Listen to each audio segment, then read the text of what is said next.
presidente da República, Luiz Inácio Lula da Silva.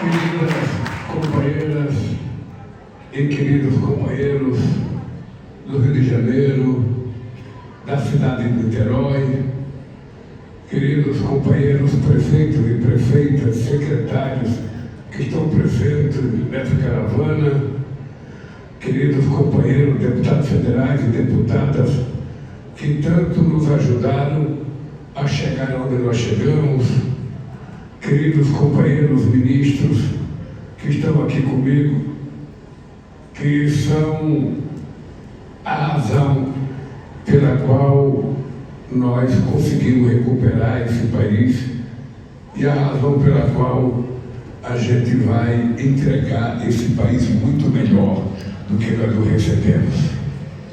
Quero cumprimentar a minha querida companheira Gleisi Hoffmann, secretária de Relações Institucionais, que está se despedindo. Ela está se despedindo, tem um monte de gente se despedindo. O único que não vai se despedir é o Padilha, que vai continuar no Ministério da Saúde. Mas aqui tem muita gente se despedindo. Sabe? O cara da Caixa Econômica também não vai se despedir, o Aloysio Mercadante também não vai se despedir, a Esther também não vai se despedir, o Freixo já se despediu, o Freixo está se despedindo, quem mais? O André já se despediu, e tem muitos outros companheiros que estão procurando sobreviver na disputa política que vai acontecer este ano. Mas essa caravana, ela tem uma marca registrada, que é o novo modo de convivência com as prefeituras que nós estabelecemos. Se vocês tiverem lembrado, vocês vão lembrar que neste país, o presidente da República não gostava de receber prefeitos. Toda vez que tinha uma marcha de prefeitos em Brasília e prefeitas, normalmente o presidente da República não participava, não recebia os prefeitos, e não foram poucas as vezes que eles foram recebidos com cães policiais para não permitir que ele chegasse próximo ao Palácio do Planalto. Pois bem, quando nós viemos das eleições de 2003, nós mudamos essa linha de comportamento do governo federal. Nós passamos a participar de todas as marchas de prefeito que houve em Brasília, com todos os ministros que tinham alguma coisa a ver com a reivindicação da marcha. Nós criamos dentro da Presidência da República, lá no andar que fica a Casa Civil, a Presidência da República, a Secretaria-Geral, nós criamos uma sala específica para receber prefeito dentro do Palácio do Planalto. Nós criamos em cada superintendência da Caixa Econômica Federal, em todos os estados, uma sala para receber prefeitos, para ajudar os prefeitos a fazerem projetos, para que os prefeitos não fossem para Brasília ficar perambulando por lá, atrás de um deputado que nem sempre o ajudava como deveria ajudar. Tudo isso foi feito por uma razão muito simples. Não é possível o país dar certo se a cidade estiver errada. Não é possível o Estado dar certo se o país estiver errado. É preciso que todos os entes estejam mais ou menos combinados e concomitantemente, trabalhando junto para que as coisas deem certo. E aí aconteceu, você se lembra que em 1975, o meu partido, na disputa da Prefeitura de São Paulo, inventou uma musiquinha muito bonita, que dizia assim: uma cidade parece pequena se comparada a um país, mas é na minha, é na sua cidade que se começa a ser feliz. Porque é na cidade que o povo quer escola, é na cidade que o povo quer um médico, é na cidade que o povo quer, sabe, a sua casa, quer o transporte. Ou seja, então tudo acontece na cidade. Então não é possível o presidente da República governar, os governadores governar, sem levar em conta que eles precisam fazer transferência de recursos e ajudar para que as coisas possam acontecer na cidade. Todo prefeito tem direito de ter uma obra, todo direito tem prefeito de ter uma placa lá com alguma coisa que ele tem que fazer. Não pode ser uma coisa de cima para baixo, mas uma coisa em que a gente possa construir conjuntamente. E isso me dá o direito de dizer para vocês, eu duvido que em algum momento da história desse país teve um partido, porque não fui só eu, a Dilma também, duvido que teve um partido que cuidou das prefeituras com carinho e com respeito que nós cuidamos da prefeitura. Sem nunca perguntar para um prefeito de que partido ele é. Sem nunca perguntar para um prefeito que time ele torcia. Sem nunca perguntar para um prefeito que religião que ele professava. O que interessava para nós era se tinha projeto factível, projeto bom, e se esse projeto era de interesse das aspirações do povo daquela cidade. E eu passei a dizer todo dia para os prefeitos, o que faz o dinheiro não é o discurso. O que faz o dinheiro não é o abraço do presidente. O que faz o dinheiro é a seriedade do projeto. Se o projeto for sério, o dinheiro aparecerá. Então, essa caravana, ela vem coroar uma coisa. Tem muita gente que tem problemas com o governo federal, que tem problema com a Caixa Econômica Federal, que tem problema com o BNDES, que tem problema com o Ministério da Cidade, com o Ministério... Então, essa caravana é para que vocês possam, ou os prefeitos e as prefeitas, ou os secretários, procurar as barracas dos ministérios e tentar resolver os problemas agora. É como se fosse o poupa-tempo das prefeituras. É o poupa-tempo do governo federal para que vocês possam aqui, em 2 dias, sabe, resolver o problema do empréstimo que não saiu, resolver o problema da promessa de obra que ia ser feita que não saiu. Esses 2 dias é o momento para isso. E além disso, é o momento de entrega. Eu pensei que o Padilha ia falar, mas como nós estamos muito atrasados, o Padilha não falou. Nós temos simplesmente 40 ambulâncias para entregar hoje aqui. Nós temos muitas coisas para entregar também na área de odontologia, na área de instrumentos para que as nossas UPAs, os nossos UBS possam funcionar melhor e para fazer funcionar os hospitais. Eu vim esses dias com o Padilha inaugurar o hospital de Andaraí e com o outro, Cardoso Fontes.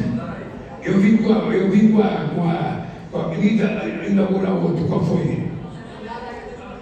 Não, dois. A verdade é que os hospitais federais aqui no Rio de Janeiro estavam na mão da família Bolsonaro, que não cuidaram desse hospital com o mínimo de respeito. A cozinha não funcionava, a UTI não funcionava, a emergência não funcionava. E o que era mais grave, os funcionários do Hospital Andaraí pagavam estacionamento para poder colocar o carro para ir trabalhar. Era assim que funcionava. O hospital tinha sido mercantilizado. E eu não sei que tipo de gente tomava conta daquele hospital.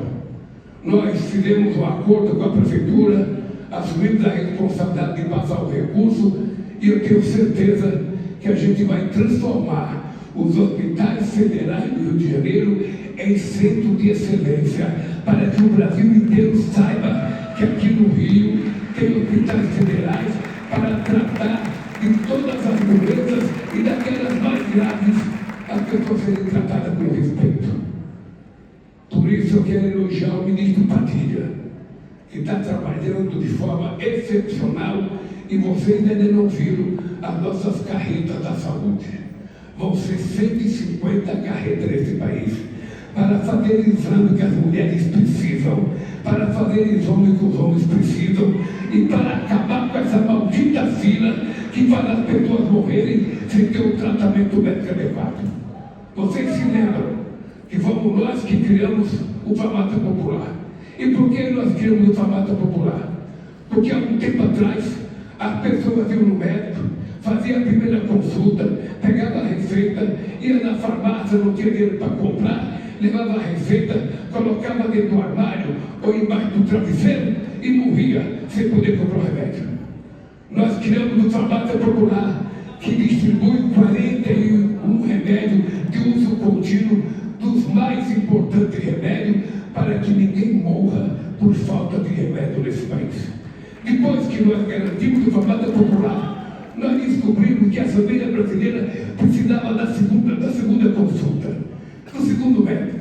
Ou seja, uma mulher, um homem vai no médico e ele diz: olha, eu estou suspeita que você precisa fazer um exame para saber se tem câncer. Aí ia procurar marcar com um oncologista. E aí não tinha oncologista. Demorava um ano, demorava 11 meses, 10 vezes. Ou um oftalmologista para ver uma cirurgia no olho, ou um cardiologista para fazer alguma coisa no coração. Aí a pessoa saía do médico, ali ele mandou ir no cardiologista. Onde é que o cardiologista? A moça ia lá e falava: daqui 10 meses, daqui 11 meses. E muitas vezes as pessoas morriam sem ter acesso ao cardiologista.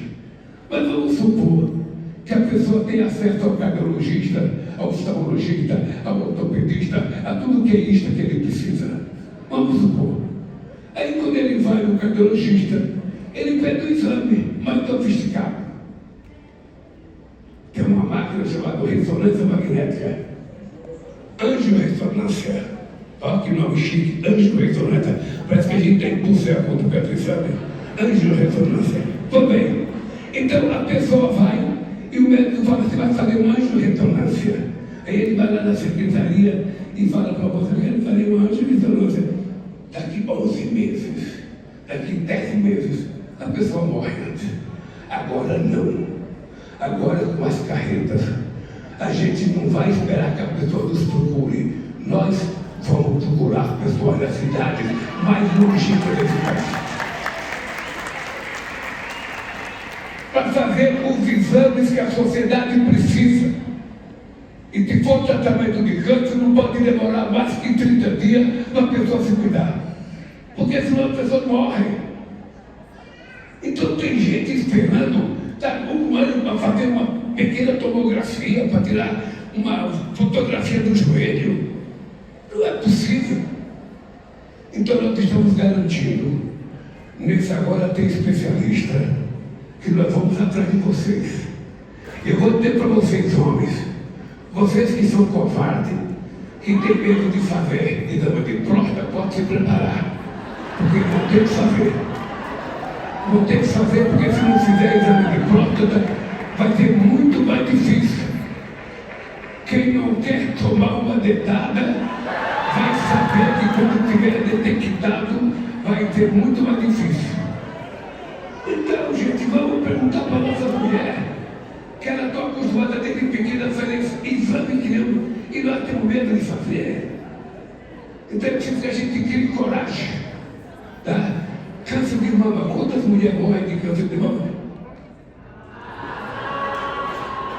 Nós agora vamos fazer uma máquina mais moderna, que as mulheres ainda dói, mas as mulheres não vão sofrer tanto quanto sofrer. E eu vou em Brasília fazer o exame da Janja junto com ela.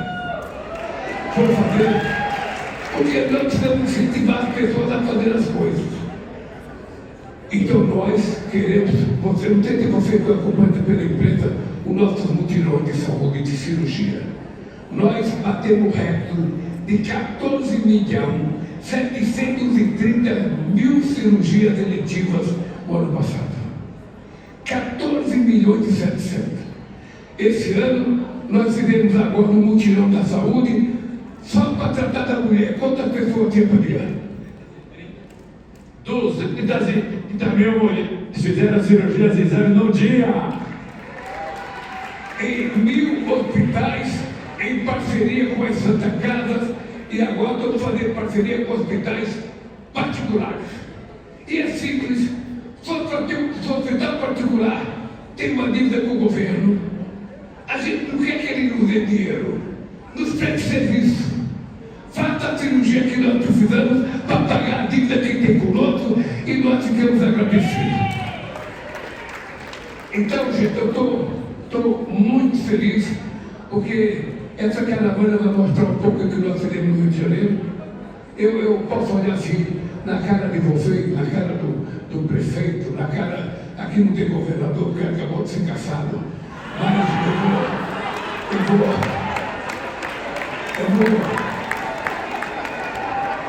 Mas aqui está o Pezão que foi governador. Aqui está, eu posso olhar na cara de governador de qualquer estado brasileiro. De Santa Catarina, Rio Grande do Sul, São Paulo, Minas Gerais, Rio de Janeiro, Bahia, Pernambuco, Ceará, Amapá, Amazonas, todos os estados. Eu sento na frente do governador e eu duvido que já teve um presidente da República que passou mais dinheiro para os estados do que eu passei.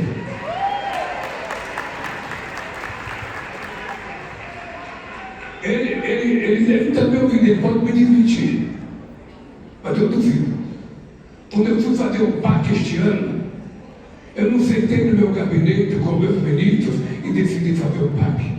A primeira coisa que eu fiz foi convidar os 27 governadores de estado para ir a Brasília. E a pergunta é a seguinte: eu quero que vocês me apresentem 3 ou 5 obras que vocês entendem que é a mais importante do estado de vocês para a gente colocar no PAC. E é por isso que nós tínhamos o PAC com a previsão de investimento de 1 trilhão e 700 bilhões de reais. Guarda o número, 1 trilhão e 700 bilhões de reais. E já contratamos 80% disso. Vocês se lembram que obra que os governos antes de nós fizeram no Rio de Janeiro? Vocês se lembram de alguma obra feita aqui no Rio de Janeiro? Vocês se lembram quantas casas verde e amarelas foram feitas aqui no Rio de Janeiro? Vocês se lembram, pode falar? O que aconteceu é que nós encontramos 87 mil casas, muitas começadas no governo da Dilma, totalmente paralisadas.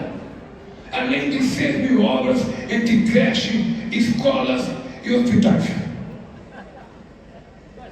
6 mil obras e 87 mil casas paralisadas que nós tivemos que reconstruir. E você sabe que é mais difícil, porque você, para fazer uma coisa que está paralisada, você tem que fazer um novo projeto, tem que fazer aditivos, negociar preço outra vez, ver se a estrutura está funcionando ou não, para você não fazer as coisas que não prestam. E este ano nós vamos entregar 3 milhões de casas ao povo brasileiro.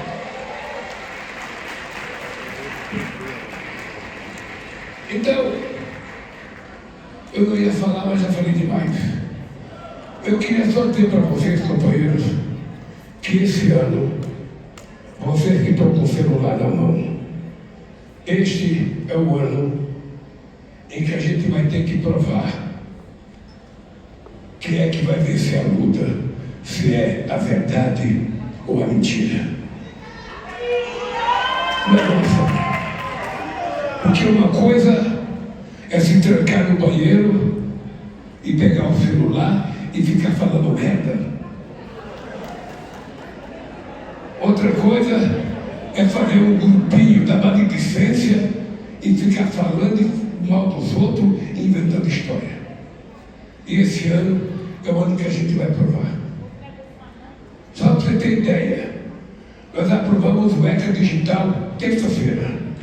O ECA Digital é um decreto que regulamenta a lei que proíbe abuso, que proíbe violência, que proíbe bullying, sabe? Entre meninas e meninos, entre crianças e adolescentes. Porque a coisa está muito violenta nesse país. E nós fizemos a regulamentação mais séria de qualquer país do mundo. E nós não vamos permitir que os nossos filhos, os nossos netos, sejam filhos de perseguição por safados que ficam na internet se escondendo e tentando criar e tratar mal as pessoas. No dia seguinte, nós aprovamos uma lei que eu sancionei, a lei antifacção, a lei para combater o crime organizado. Porque é muito fácil os governadores de nossa favela matar os pobres e dizer que estão combatendo o crime organizado. Eu quero saber quando é que eles vão pegar aquele chefe do crime organizado que mora no apartamento de cobertura em Copacabana, que mora no apartamento de luxo, que mora no condomínio. É desses que nós estamos atrás. E é desses que nós estamos fazendo a lei de facção. Enquanto o presidente Trump começou a perseguir a Venezuela atrás do narcotráfico, eu falei com ele, eu quero combater o narcotráfico e quero trabalhar junto com vocês. Tem uma coisa, tem alguns bandidos brasileiros que moram em Miami. Mandei para ele o nome e o endereço dos bandidos. Quer que eu bata o crime organizado? Vamos combater. Manda os meus para cá, que nós vamos colocar no xilindró. E se quiser discutir, nós vamos colocar a nossa Polícia Federal, a nossa Receita Federal, o nosso Ministério da Justiça, o nosso Ministério Público, para combater de fato o crime organizado. Porque é muito fácil pegar no andar de baixo. Eu quero ver pegar no andar de cima. E nós queremos pegar no andar de cima. Nós queremos mostrar quem é o chefe do crime organizado nesse país de verdade. A outra coisa, ontem eu fiz 4 agendas. Veja que interessante. Ontem eu comecei a minha agenda numa cidade de Araraquara, inaugurando um trem rápido, que nós estamos fazendo agora, trem rápido, sabe, lá em Araraquara, em São Paulo. Depois eu fui inaugurar um hospital universitário e o anúncio de investimento numa maternidade no hospital, na Universidade Federal de São Carlos, que foi aprovada agora a melhor faculdade de ensino médico no nosso país. Acabou de ser aprovada o melhor curso de medicina do Brasil. Depois, nós vamos inaugurar uma indústria automobilística que estava parado. Um dado que você tem que saber, gente. Porque se vocês não souberem, vocês não sabem distinguir a verdade da mentira. Não é fácil distinguir. A mentira é uma coisa tão canalha que você não tem que explicar. É só eu falar, esse companheiro que está com 2 muletas aqui, ele não tem nada, ele está fingindo. Eu contei essa mentira. E o coitado vai passar a vida se explicando que não era verdade, que ele não tinha nada. Você percebe a diferença? O mentiroso só solta o boato. O cara que fala a verdade vai passar a vida se explicando. Então eu resolvi que nós vamos ter que ter uma briga muito séria. E vocês vão ter que ajudar. Vocês vão ter que trabalhar. Porque todo mundo fica no celular o dia inteiro. O dia inteiro. E ainda além de ficar no celular, fica nos grupos de zap. E aí toca tagarelar, e toca falar, e toca passar notícia, e toca vender coisa que não tem sentido, gente. Outro dia eu vi, eu vi na rede digital que o Lula não era o Lula. Ô Luiz, um babaca desse qualquer disse, é o Lula, ele é um clone do Lula. Eu já sou o 4º clone. Esse dia eu estava fazendo ginástica, a agência filmou um babaca. Ah, ele não pode fazer isso porque eu tenho 45, eu não consigo fazer. Ele tem 80, eu não posso fazer. Treine, teu puto. Treine. Se prepare. Beba menos. E trabalhe para você ver o que você faz. Olha, eu quero viver 120 anos, cara. Eu estou dando a minha vaga no céu para quem quiser. Eu quero ficar aqui porque eu quero ajudar o povo pobre a sair do inferno que eles vivem. Sabe? Então essa é a minha meta.